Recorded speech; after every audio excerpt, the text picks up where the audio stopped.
Welcome to the Galvanize with Gavin podcast. This is your host, baseball player and entrepreneur, Gavin Johns. This podcast will empower you to reach your fullest potential in life. Inspirational stories, keys to success, and practical methods to overcome life's challenges will be revealed. I encourage you to be the light in the lightning and spark a positive change in the world today. How's everyone doing? Welcome to the Galvanize with Gavin podcast. This is your host, Gavin Johns. Today we have a very special guest, a elite track athlete, sprinter, native of Temecula, California. He went on to UCLA to run track, where he was a three-time Pac-12 finalist, three-time West Regional National competitor, two-time national competitor.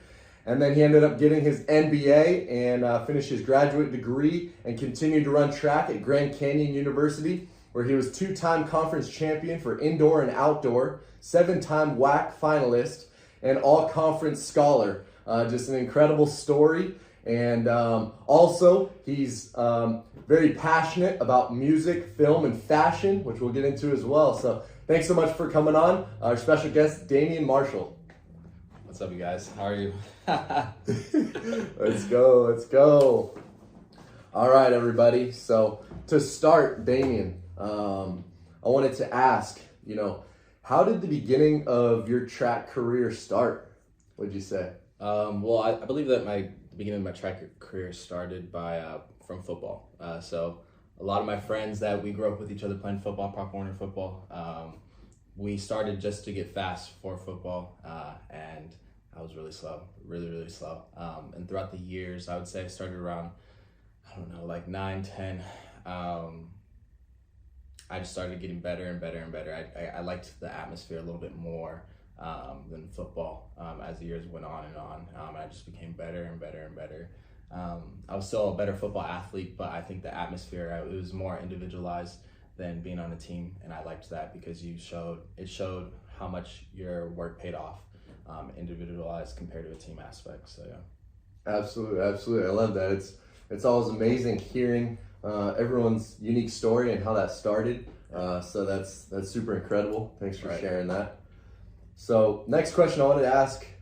We're filming right now at Dynamic Fitness. We're both athletes that work out at Dynamic Fitness, high performance kinesiology. I wanted to ask, how has Dynamic Fitness helped you in your track career and just in life as a whole, living a healthy lifestyle, would you say? I think, so I got here my junior year of high school when I tore my MCL in football. So I've been here ever since then. Dynamic Fitness is a family, it's my home. They know my body better than I think anybody else, even a little bit more than I do. So every time I come back here, I have faith and full trust in what they do. They got me to college. They're part of getting me to college. They're part of helping me get to that elite level, I would say. So I think that this atmosphere here is home. And so I think that, I would just say it's home, and I have full faith and full trust in what they do. They've created and helped a lot of athletes become the elite athletes that they are, especially you and I and a lot of others that have come through here. So yeah. That's awesome. Yeah, thanks for sharing about that. And if you're an athlete or know an athlete in the Temecula, Murrieta area, come check out Dynamic Fitness, and they'll help you achieve all your goals that you'd like, and help you get on the right track to perform the best of your abilities in whatever sport or lifestyle even general fitness. General fitness. It'll get you right.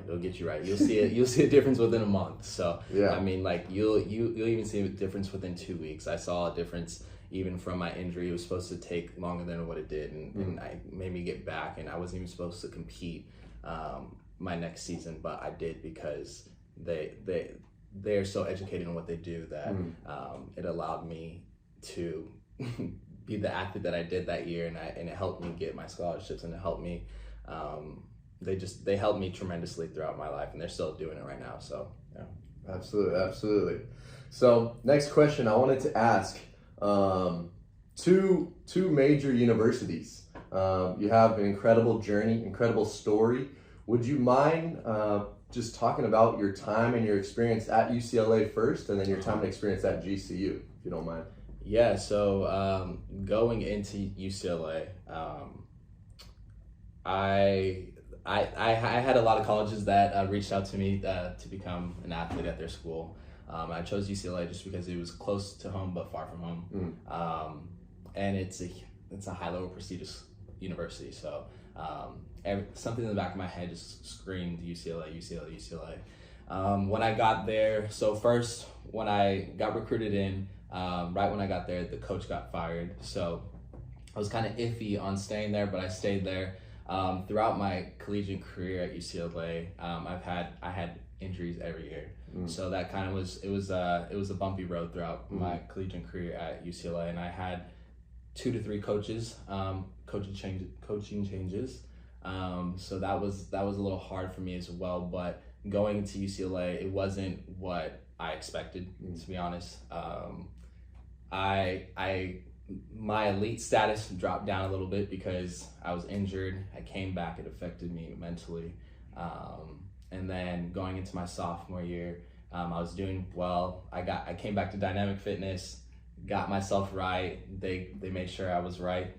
Went back to school. I was doing really, really well. I had another injury, but at that point I was just like, I gotta fight through the injury. I was like, this is what I love doing. I was tired of being not that elite athlete, so I did really, really well that year. Went to Pac-12s, made the finals with my team on the 4x1, and then we went to nationals as well.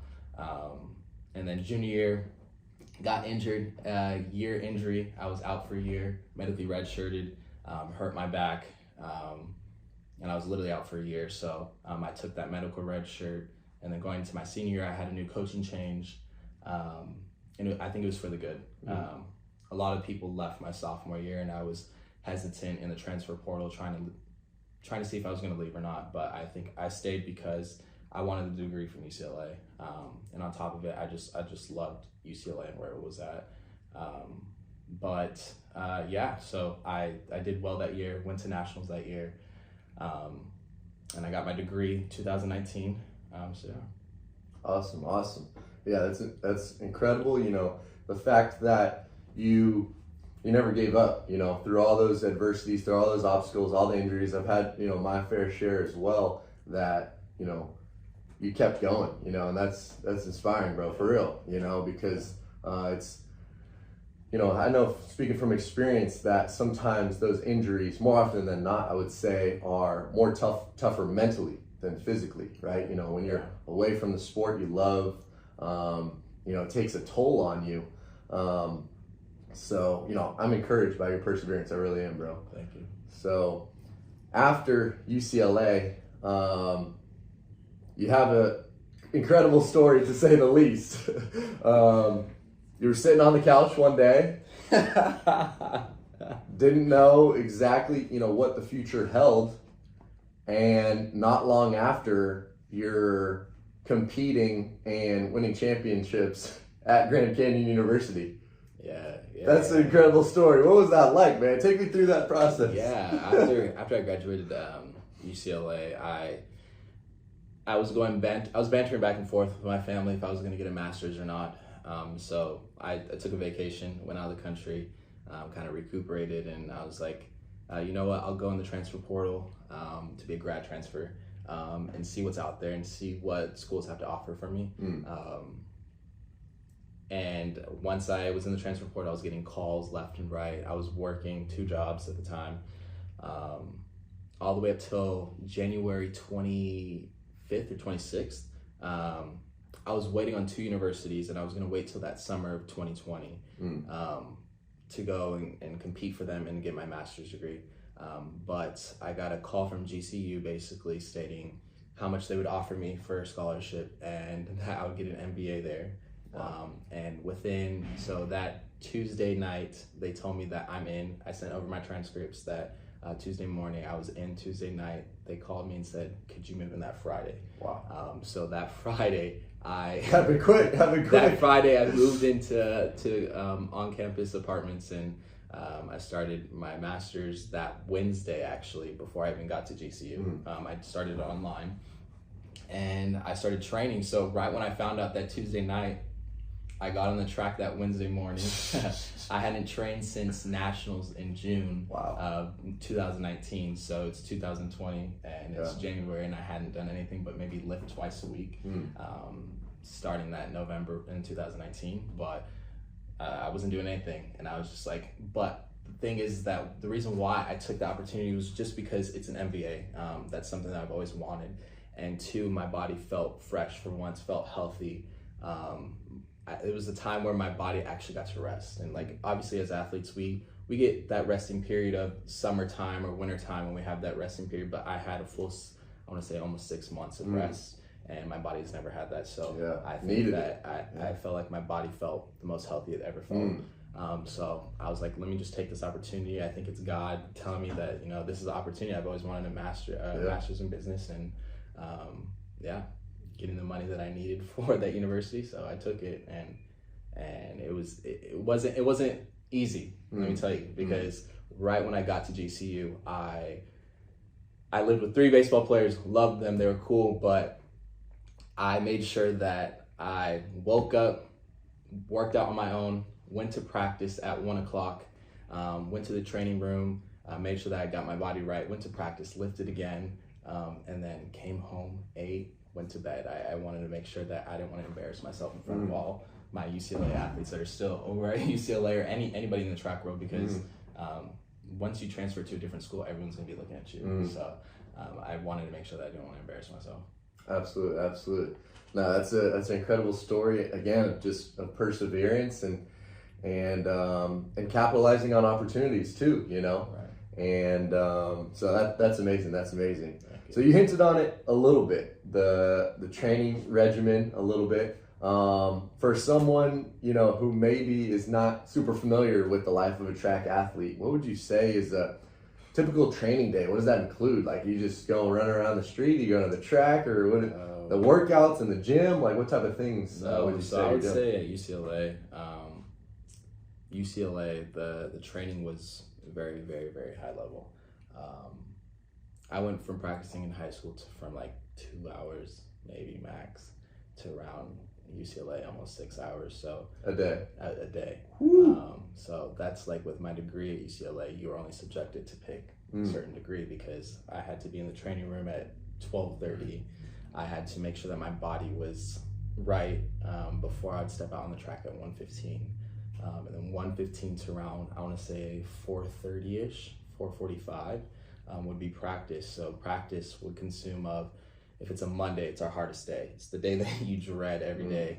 It's hard, but so basically we'd warm up. We'd have probably a 45-minute warm up, and then we'd go and run. And after that, we'd have a plyo circuit, depending on what type of the workout is. But each workout was different. We didn't always run every day, or if you're a 400 runner, you would run every day. If you're a short sprinter, you would do a lot of plyos, plyometric stuff. So a lot of people think that you as a track athlete, all you do is run, but you really don't. You do a lot of plyos and to be explosive. So what are some examples of plyometrics, maybe for someone who's not familiar with those? Plyometrics are from hurdle hops, jumping over hurdles, to like bounding, to high knees, to certain technical things that you need to do for track and field specific. And how does that help you for your sprinting? Right, so you just, for sprinting at a high level especially is very, very technical. And once you get to that level, some people come in their technique is great when they come to college, some people don't. So with coaching, each coaching is different, but this coach in particular, he made sure that he wanted us to be technically sound, learning how to apply force into the ground, learning how to get out of the blocks, learning how to set up your first part of your race from your drive phase, to learning how to hold your drive phase, learning how to change your gears and change your phases. There's around like 4 phases that you need to change in the 100. There's so many things that it applies, that yes, you run, but there's so much technique and so much mental things that you need to take note of when you're a track athlete, that a lot of people don't realize. And there's a lot more that comes with that. So I would say that type of training was way different, just because I would go from 1:15 on the track to around 4:30, 4:45, and then go straight to the weight room. We'd have to be in the weight room by 4:50, 4:55 the latest, and then till around, I would say 6:15 lifting. And then after, if you're getting treatment, or if you're taking the ice bath, or you're doing anything like that, you're not really getting home or into your place around 7:30, 8 o'clock. So it's a full day. Full day, Monday through Friday. And then if you have a track meet, it's Monday through Thursday. Friday, you're still practicing, or you're still lifting a little bit. It just really depends. And then at GCU, it was a bit different because every coach is different. Every coach has a different training philosophy. And I loved each program because it was different. And I think that when I went to GCU, just because I came in late and my training regimen was way bit different, just because I wasn't doing anything. I was sitting on the couch, basically. We had practice from 3 o'clock to around maybe 5. I would say 4:30ish. Just because he had a different philosophy on how we should run and how we should run technically, which I thought was perfectly fine for me because I didn't want to overtrain and kill myself while I'm in competition season. But each way is different, and then we had weights after. So sometimes at UCLA, we had weights in the morning during fall season, and then during season and spring season we would have after. So it just really just depends. It was awesome.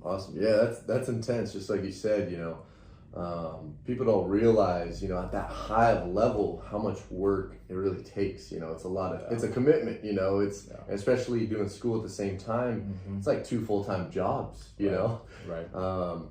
So thanks for sharing. Yeah. I wanted to ask, in addition to the training regimen, obviously, you're taking care of your body a lot. You said going to the training room, doing your workouts. Right.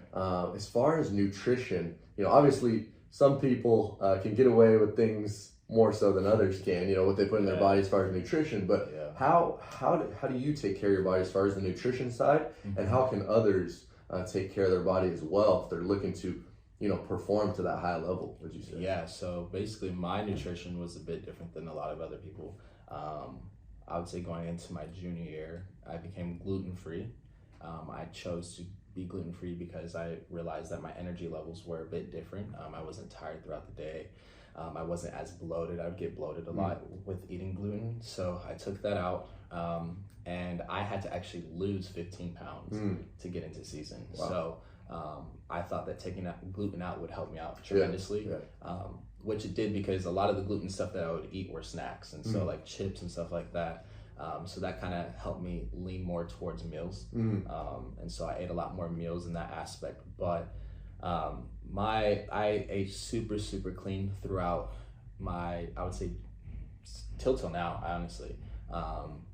But say my junior season, I would eat in the morning, I would eat a certain amount, say like oatmeal, a glass of milk, a banana, and then I was actually taking pressed juice and putting protein in it, and that would be my lunch with some type of source of other protein. And then I would have snacks in between my breakfast and my lunch, and then my dinner was it was like maybe a piece or 2 pieces of chicken and a few pieces of some type of vegetable, and then like cauliflower rice. So it was very, very, very healthy and very clean, just because one thing that I learned from one of my coaches throughout college was, say if you get injured, you're putting all this basically bad crap in your body. You're eating all this bad food and you're injured. Think of how much longer your recovery is going to be, because it's not building off the nutrition. Your body's not building off the nutrients that it needs. So if you're eating healthy and you're eating the right things that you need to during season or in the fall season, and you say you do get a little nick, a little injury, your body is gonna basically heal a little bit faster, because you have all those nutrients that you're eating on top of doing all the treatment that you're doing. It's gonna help you tremendously. It's like basically not drinking water. You're gonna be dehydrated, and your body needs water, right, in order to be hydrated. So it's like certain things like that, you need to, I think, being nutritious during your season is very, very important. Of course, yes, we all want to eat those bad foods, but like I think it's more of a reward after your season's over, because like at the end of the day, we're all competitive. We're an athlete. We're competitive. We want to win. We want to do what it takes to become the best athlete that we are, or the best team that we are within that season. So you got to take every precaution, every type of step it needs and takes to become the best athlete that you can be. Awesome. Yeah, thanks for sharing, my man. So next question I wanted to ask, who are some of your favorite athletes of all time, would you say? That was a big question, but... In track and field, I would say he was a 400 runner. His name was Jeremy Warner. I remember watching him as I was little. In football, I would say it's Damion Tomlinson. LT. LT. Y'all know who he is. Y'all know who he is. You should know who he is. Look him up if you don't. If you don't know, yeah, it's bad. San Diego Charger legend. I was NFL legend. Yeah. But I'd say those two are my top. I don't really have the athletes that much that I really look up to. Yeah, I would say those are the two that I'd grown up on that I really watched. But yeah. Awesome. Yeah. So next question, you have this quote in your bio for your social media. Everyone who would like to follow him on social media, by the way, Trackstar9, baby. Trackstar9 straight, no underscores. Instagram Trackstar9, and then TikTok and Twitter _Trackstar9. There you go, Trackstar9. So you have this quote, and you have the tattoo as well. It says, "Far from what I once was, but not yet what I am going to be." What does that quote mean to you? Because I love it. I think I saw that quote, I want to say when I was in middle school. And I always had, when we didn't have iPhones yet, we had the iPod Touch. I had that as iPod Touch. I had that as my screensaver or my wallpaper. Wow. And I loved that quote, and that was my first tattoo that I got on my body, actually, was that quote. And I think that quote means a lot, because as human beings, we're somebody now, but we're far from what we're going to be or what we want to be. So I think that quote kind of helps me out, saying yes, I am who I am now, but there's so much more of me left, and there's so much more of me that I want to be, and there's so much more that can be of me. So yeah, so we're always growing, we're always growing and improving. That's inspiring, I've definitely seen that out of Damion. He's always, looking to get better in all areas of his life, and it's inspiring and motivating, being around someone like this. So that's definitely cool. It's definitely cool. And so next question I want to ask is, you're a man of faith, and you and I have had some great conversations about God and what all He's done in our lives and our family. I wanted to ask you, what has God been teaching you lately? Would you say? Lately, I would say it's the same thing that I think that's been carrying on throughout college for me, is that there's always a plan, there's always a better purpose, there's always just something that's further in front of you that you can't even see. I think that's what I think He's teaching me. Yeah, I would say that. Just because there's always going to be something that you don't even see yet. But you still got to have faith, and you still got to believe that there's that path that you need to go down for, that He's put in front of you. So awesome. I love that. Powerful words, Damion Marshall right here. Let's go. All right, so wrapping up, it's been amazing, by the way. I really appreciate your time. Of course. And so I wanted to ask, just finishing up, is a man of many talents, not just elite track star, but he's got passions and hobbies outside, and he's highly skilled in different areas as well, which I think is super important, right? Would you say, to be well-rounded? You're not just an athlete, you're a brother, you're a son, you're a friend, you're involved in the community, but you have other passions that you like to do too that fill you up. It's good to live a balanced life, Yeah. Because as as athletes, we're always pushing the envelope, so Right. It's good to have some balance in our life. So Yeah. as far as yours, Damion is skilled music artist. He's a singer, has a great voice, and he's passionate about the film industry, movies in the future, potentially. If anyone's listening, shoot my boy an opportunity. And fashion as well, have different passions for modeling as well. this great hair, maybe Head and Shoulders, get my boy a sponsorship deal one of these days, you know what I'm saying?